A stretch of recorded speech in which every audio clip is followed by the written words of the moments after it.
Global issues that concern schools and society.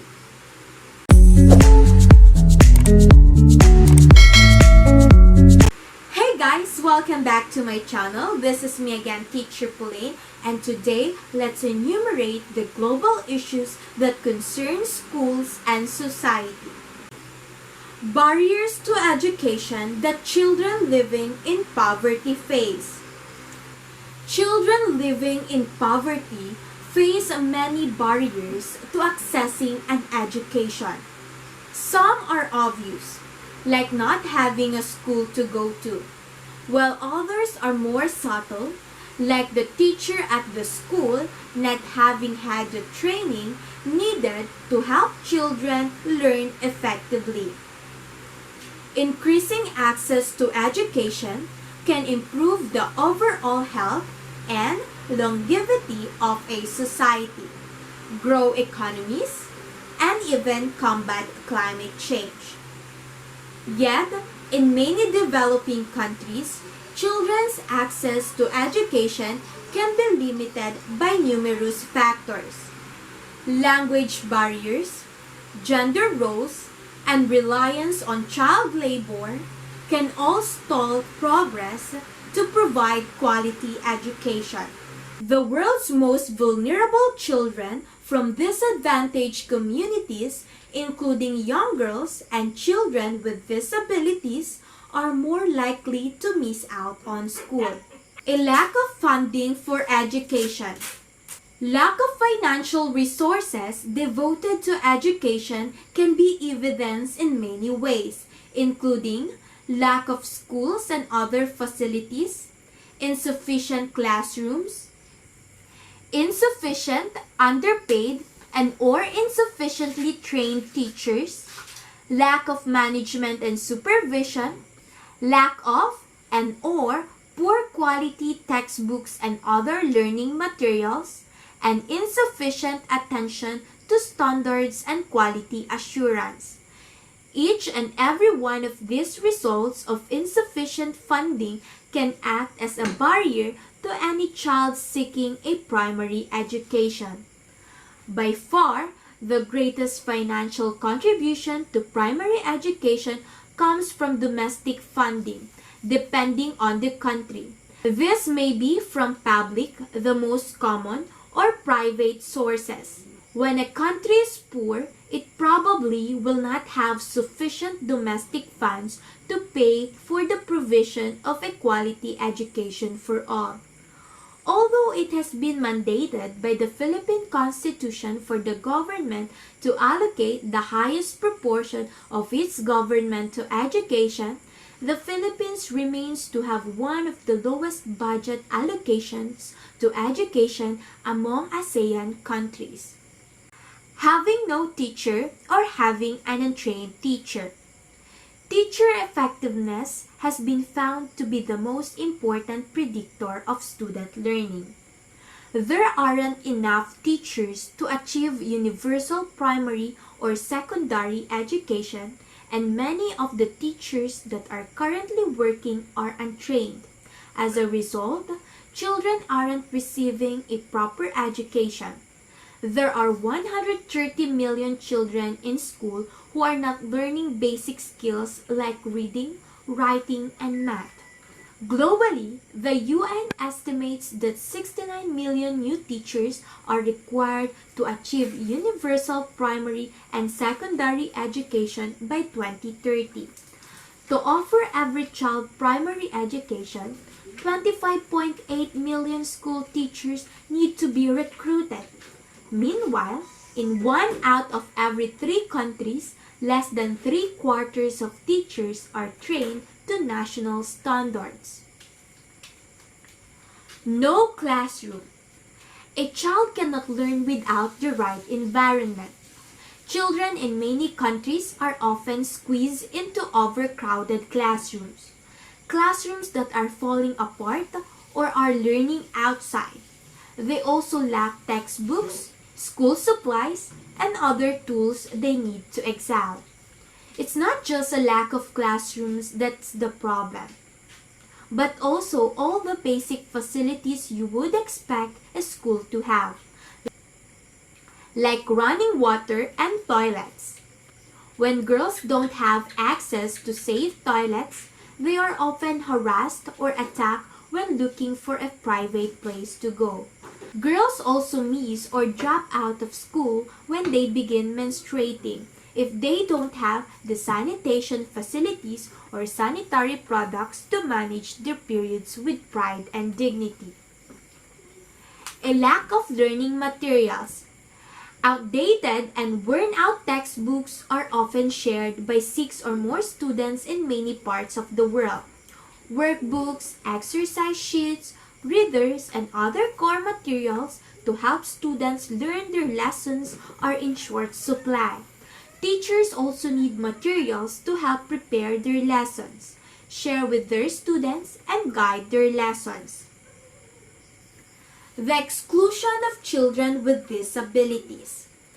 Despite the fact that education is a universal human right, being denied access to school is common for the world's 93 to 150 million children with disabilities.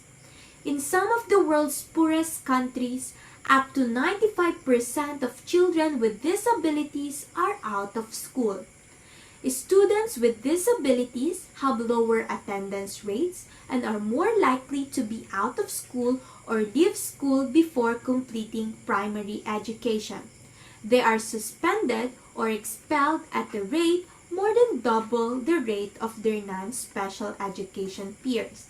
A combination of discrimination, lack of training in inclusive teaching methods among teachers, and a lack of accessible schools leave this group uniquely vulnerable to being denied the right to education. Being the wrong gender. Put simply, gender is one of the biggest reasons why children are denied an education. Despite recent advances in girls' education, a generation of young women has been left behind. Over 130 million young women around the world are not currently enrolled in school. 1 in 3 girls in the developing world marries before the age of 18 and usually leaves school if they do. Keeping girls in school benefits them and their families. But poverty forces many families to choose which of their children to send to school. Girls often miss out due to belief that there's less value in educating a girl than a boy. Instead, they are sent to work, forced into marriage, or made to stay at home to look after siblings and work on household chores. Girls also miss days of school every year or are too embarrassed to participate in class because they don't have appropriate menstrual hygiene, education, or toilet facilities at their school to manage their period. Living in a country in conflict or at risk of conflict. There are many casualties of any war, and education systems are often destroyed.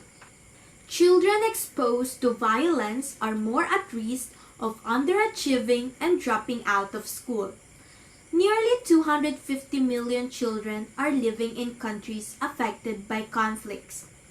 More than 75 million children and young people aged 3 to 18 are currently in urgent need of educational support in 35 crisis-affected countries, with young girls 90% more likely to be out of secondary school in conflict areas than elsewhere.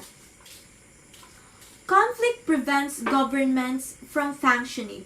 Teachers and students often flee their homes, and continuity of learning is greatly disrupted. In total, 75 million children had their education disrupted by conflict or crisis, including natural disasters that destroy schools and the environment around them. Worryingly, education has been a very low priority in humanitarian aid to countries in conflict, and less than 3% of global humanitarian assistance was allocated to education in 2016. Without support, conflict-affected children lose out on the chance to reach their full potential and rebuild their communities. Distance from home to school.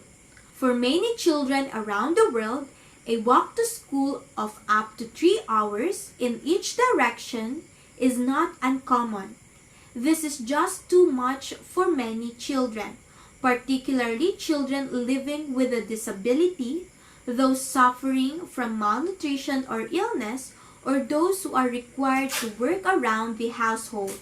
Imagine having to set off for school hungry at 5 a.m. every day, not to return until 7 p.m.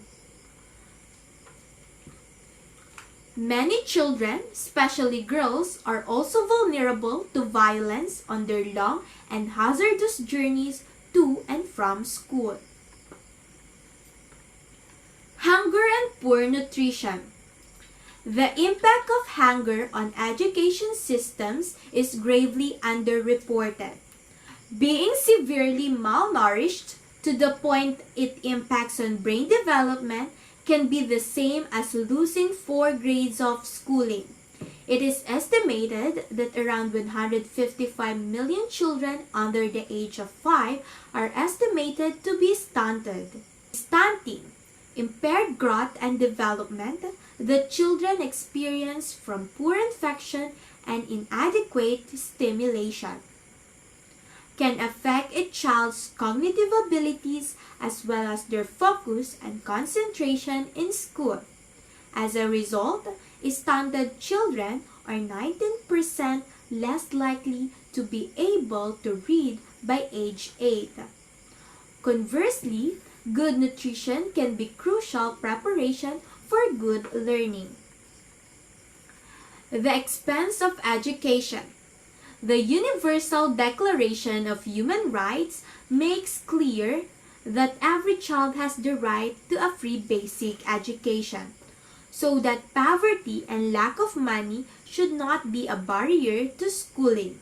In many developing countries, over the last several decades, governments have announced the abolition of school fees, and as a result, they have seen impressive increases in the number of children going to school. But for many of the poorest families, school remains too expensive and children are forced to stay at home doing chores or work themselves. Families remain locked in a cycle of poverty that goes on for generations.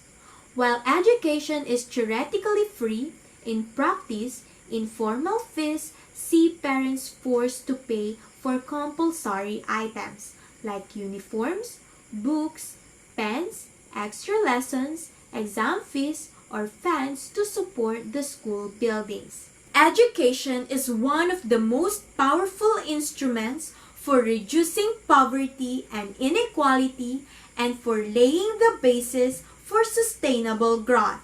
It has strong links not just to productivity growth, but to improve health, to the ability to understand the need to care for the natural environment, and even to population stabilization. Girls' education brings one of the highest returns known in the field of economic development.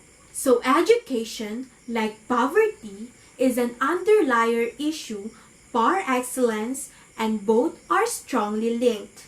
Other global issues will be easier to solve if education is successfully tackled at the global scale.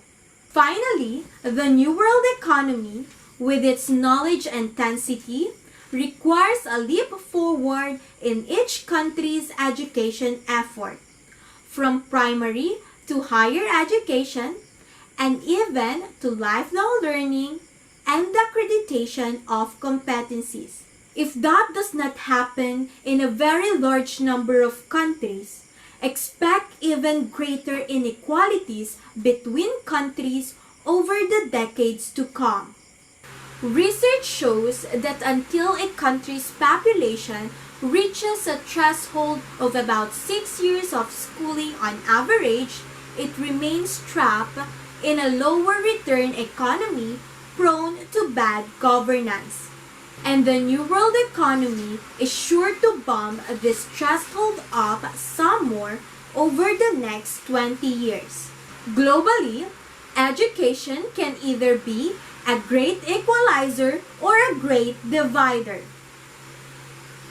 Thank you for listening. For more related videos about this topic, don't forget to subscribe to my channel. Bye!